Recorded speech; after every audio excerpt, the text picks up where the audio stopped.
So we, like a lot of businesses, we have a few. Mystery being, we're technically a managed marketplace, so that means we have both supply side and demand side type users and customers. Um, so maybe to, uh, I know we'll probably talk a little bit more about the business model in a minute, but the when I think about the kind of different stakeholders in our space, we have the companies that are end customers who are businesses that are trying to improve their sense of team connection and their company morale. And if you kind of dig deeper into that, what they're really trying to solve for is productivity and attrition.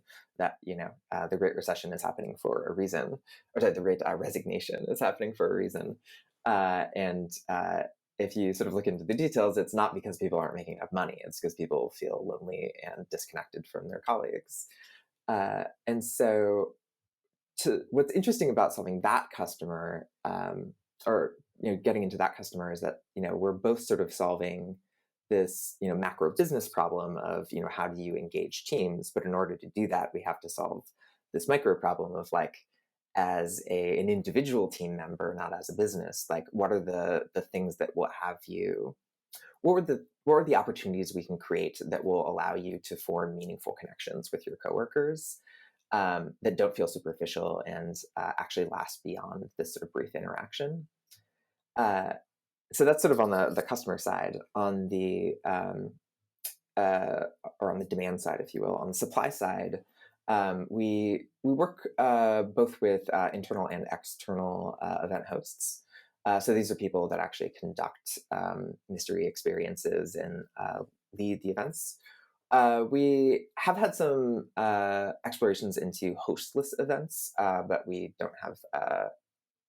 haven't nailed on anything that we think is actually the right experience for that. And we found that human hosts are a real excellent part of the experience, and they add a ton of value. And I don't think that part of our business is going to go away. Um, and so with our hosts, internally, we obviously have a lot more access to those people and can work very closely with them. But externally, what are the right decision processes we can make that will enable them to be able to craft a great experience and to be able to do that scalably. And then the sort of third kind of overall bucket of customers are our internal customers. And that's our sales folks, our supply, our partner managers, the people who work with hosts and host organizations, and then our operations team, which is a bit more sort of running the day-to-day operations of events. And so we have internal tools that we work on for those people, especially for the operators. And with those folks, obviously it's very easy to get access to them because we work at the same company.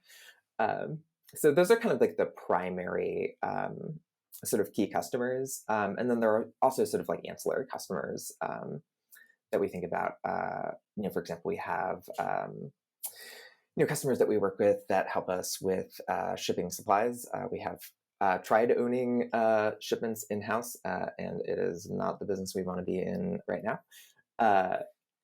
But that's also a really important part of the experience. And then, of course, we also have sort of other stakeholders in our customer organizations as well.